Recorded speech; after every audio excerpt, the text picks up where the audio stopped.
So, what's your take with how do moms navigate this different phases? Thank you so much, Lakshmi, for giving me this platform.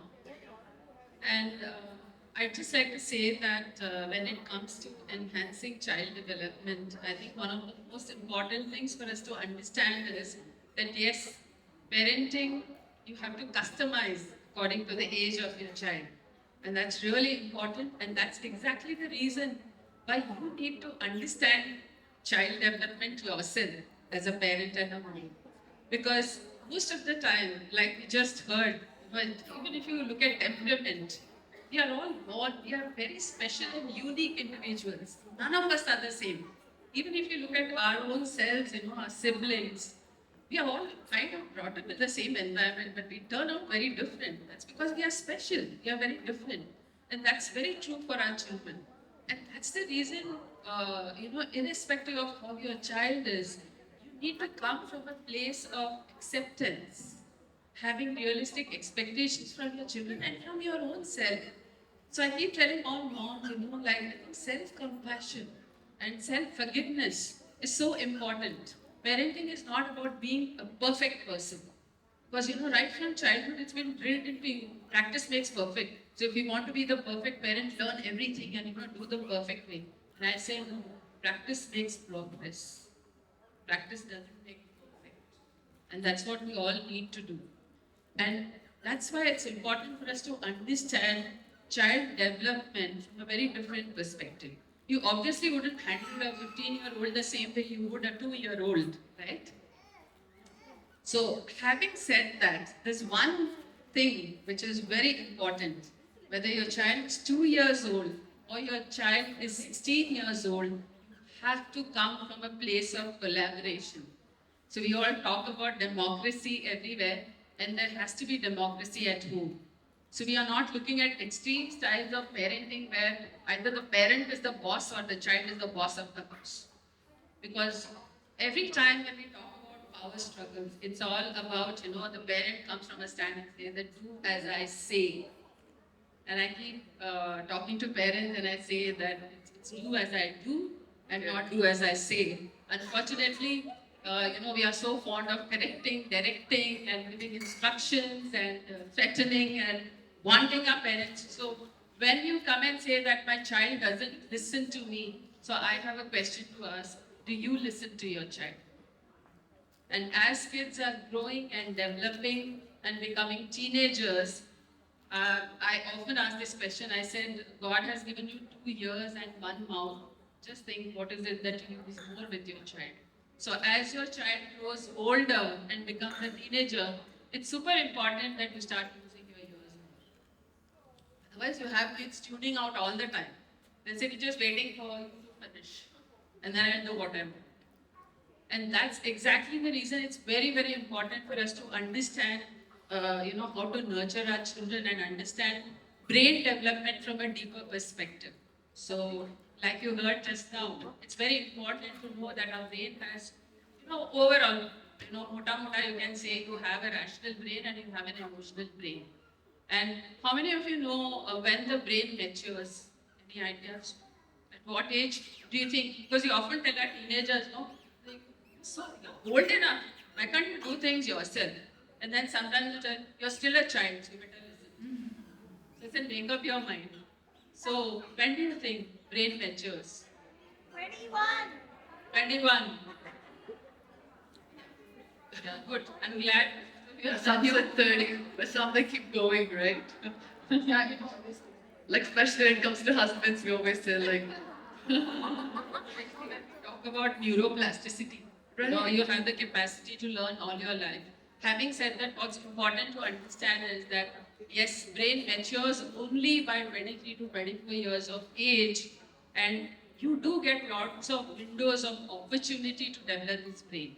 So in the first 1,000 days of life, they are super important, and so are the first 5 to 6 years of a child's life. So it's like you have been given an opportunity to shape your child's brain in every way, because what you do at this time can make a lot of difference to what's going to happen later when they turn out to be adults. are still maturing, they still operate from the emotional brain. Hence, you need to be the thinking brain when they are teenagers. Help them engage their rational brain. And that's why you will see that the power struggles will come down quite a lot. So that's what I wanted. That's great for me. Like I would switch gears, and I like how you said it's collaboration. That's a great word, and sometimes we forget. We try to impose our things to them, and it might not be the right approach. And that might also come from our own conditioning, because that's what probably we were used to, and we try to repeat the pattern. But sometimes the patterns doesn't work, so it's our responsibility to break that generational pattern and adapt something different. Our default might want us to take us back into our patterns. I think that's a beautiful point. So Smita, what's your take on that with children in the various phases and how moms can adapt to, the growing needs and the emotional need? What I think what I prepared whole night yesterday and day before that really just stole the show. So she said everything which I prepared. So it's just like what I can share here, because being a therapist and a counselor, I meet a lot of mothers during the day and different age groups. So what she said, I'd just like to add what Radha said. I'd like to add in that we mothers are designed seeing our mothers and the references which we have around us. A lot of things which we keep practicing without even knowing what load we are carrying on ourselves. So one, as she said, that we don't have to fix everything which comes on our way. So the guilt trip, which we keep taking, and somebody in the audience, I'm so sorry I missed, was saying that they keep always worrying that they're not good enough. This constant pressure that I'm not good enough, I'm not good enough. So of course, when somebody says don't feel guilty, it's not a switch you can just turn off. That okay, today onwards I'll not feel guilty. It's so natural, because we have been seeing this for years and years, what our grandmothers, mothers, sisters, and any reference we have. So guilt trip, I think if we can be mindful about something which is one thing which we have in our control, and few things which we don't have our control. So when we start thinking about it and we are more mindful about it, I think the guilt starts coming down. And when we start telling ourselves that I don't have to fix everything, because of when we were having lunch, I was talking to Anuradha, she was also stating the same thing. Children are not any broken thing which we have to fix. We keep talking that let's fix them. I also get a lot of mothers and parents in my clinic. When mothers come that इसको ये problem है, इसको fix कर दीजिए. Child is not a problem. If that is the case, as she also was saying earlier, it is coming from somewhere. So the guilt trip, I think we have to be mindful about that. How much we want to take it on ourselves, what level of pressure we are taking on ourselves. Second thing which I hear a lot from mothers who come to the clinic and talk to me is related to the work-life balance. But till now, at this age, I have my daughter sitting here, she's 18 years old. I've never been able to strike a balance in between my work and my personal life. Something always keeps missing out. I try to hold this starts going out of my hands. And that is the way life is going to be. We can never strike a balance. Sure. Of course, we can see which thing requires us. Right. Third thing which I hear a lot from mothers who come to the clinic, that this constant pressure, I'm so sorry if there's any social media influencer here, but the constant pressure of looking so good as a mother, so fit always, so well put makeup, hair, body, fitness, no stretch marks on the body. It is not possible to achieve something like that, and which we see, it has 100 filters, which you see, it's not real always. We all have stretch marks when we deliver the babies, and it is a reality. Facts do not change. If we want that to change, then I think there's something we have to keep fixing in us constantly, and it's going to be a fight within, because it's easy to fight with others. But when the fight within happens, it's very, very difficult. Third thing which I see is walking on a glass ceiling, or fourth thing, sorry, mothers talk to me, is constant disparity, inequality at the workplace, where when they become mothers, go back work. There's some kind of disparity in between. A lot of work, projects, assignments are denied to you because you may become a mother someday, or maybe you are a mother. And that is something which takes a lot of toll on mother. Fifth thing which I hear a lot from others, which they can't even understand when I start talking in the session of therapy, I hear and we reach there when it's more like the mental load and the amount of information mothers have to carry in their head all the time, which is unspoken, unwritten. It could be related to anything, even if you are throwing a party for your children. Like a child for a birthday party, which child has peanut allergy, which child has, this allergy to egg, and then which child is coming from where, return gifts, hair, clothes, and this information you do not write anywhere, it's all stored in your head. And when this information is stored in your head, of course, when the overload happens, you start skipping a lot of important information which actually requires some more space. So all these things which I hear from mothers, just only thing which I understand as a therapist, of course, being very honest, we do not have any tools. If somebody expects that, I will say कि दो गोली सुबह खाओ, दो गोली शाम को खाओ, 4 दिन में fine. It doesn't happen like that. But the moment we start becoming mindful exactly what is happening, where I'm heading, as a mother, am I pushing myself too much? When we start realizing these things, the load by default starts coming down. This is what my stand is in this, and really, I'm not happy because I had a lot of things to say. You just did a wonderful job on this. Fabulous. So What I had. now what you said is great. The mental load. I can see the physical load, but how do you define mental load? How do you show it to the other person that right now I can I'm struggling. So one thing is to express, right? I think moms don't express enough, but when they do express, sometimes it's too late. They've already gone to that. I think we can express only when we realize it. Exactly. The amount of load we keep taking and the maintenance of the information which we have now, we ourselves do not know. Right. Right. So it's important to be aware. And as she was saying, that get alive, because we start feeling my life is equal to child or kid. It's not true. There's something little we have to steal for ourselves. Right. I have been guilty of not doing it. I'm preaching here, but not necessarily I've been practicing it. But I see a lot of new mothers here, and maybe somebody was saying that she's here. I think it's you, yeah. So it's better if we are prepared before we are more aware. Life becomes a bit easy, but motherhood is not easy because there's no. I have never seen two mothers coming to me talking about the similar story. We all have very different stories.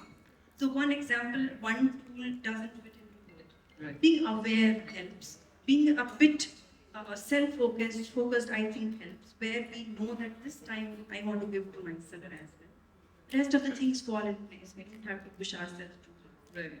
And that's what we're trying to say. Is no one is perfect, and if you try to chase that perfection, you're going to set yourself for failure.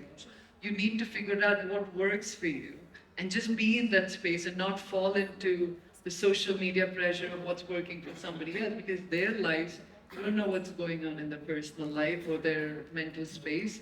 So you be in your space, you focus on what matters to you, what brings you that inner joy, and not to just blindly do, right? Just hustle all the time. And that's when we burn out. So, fabulous point. Any questions for them? Yes.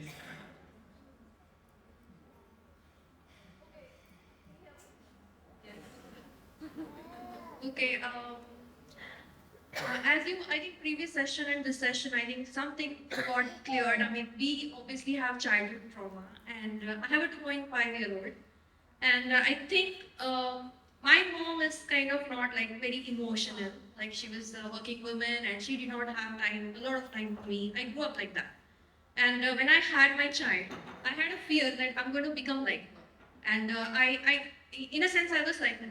So I quit my job. I thought I'm going to give more time to my child and all of that. But honestly, I think I have some traits from my mother. Like I'm not very emotional too. The point when I have to express some things, I can't. I mean, I have that inside, but I'm not very good at expressing how you got hurt, that, this, all this kind of things. So now I'm confused. My husband says something. Why? I mean, the emotions, the expressions that you have is like weird. So now I think like who should go to therapy? It's me or my husband. Because I'm like this. I don't know what to do. Because I'm not so expressive like are you getting my point? So I can't change myself. Both of the Right. brains are going like, suddenly. So he knows I'm like this. I mean, I obviously feel, but I can't express it that way. That's the problem. So initially I thought maybe I should go to therapy. And then I thought, no, I mean, I know I feel it. It's just a problem I cannot express. I'm like this. My mom was like this. So I think it has happened to me also. So yeah, should I send him to therapy? It's the pattern that we're talking about, right? It's not even about sending who's going to therapy. Yeah. Because even if you go to therapist, you're right back to the same thing. It all starts from here. Therapist does help. I think they can talk further on that. But my personal opinion is that it's like recognizing the pattern that probably might have not worked for you as you were a child and trying and breaking that. And and it comes with practice, right? Overnight, you're not going to go from like what you were saying to like, oh, it's also like it's about emotionally like connecting to your role, and then where are you going with with your life in a long term sense. But maybe they can learn, of course, experts. First of all, it takes a lot to stand and ask this question because this comes from the family. Uh, Operating from the space of your childhood is very natural, and especially if you think appear to be quite gone deeper inside, and you are operating from that space. Like you don't want to repeat the things which you experienced as a child. So it's a sensitive area, and then you're hypersensitive over it. I don't want to label, but still this is what I understand. When it comes to who should seek therapy, I think therapy has nothing to do with fixing ourselves and who needs to get fixed, my husband or me. We both can meet a therapist separately or as a parent, understand exactly where the problem is coming from. Are you overdoing it or actually living in your mind more and practicing this? And other thing which I feel that not necessarily we have to express everything in words or the way others express. Mothers have their own ways of expressing. See, as a mother, if you see your child getting hurt, by default you're feeling sad and bad about it. And your child understands that language from you. You don't need to have a very, what to say, expressive way of saying that, oh my God, it's hurting you, my baby, and all that. You don't need to do it because you have that thing with your child from very young age. Child understands that language.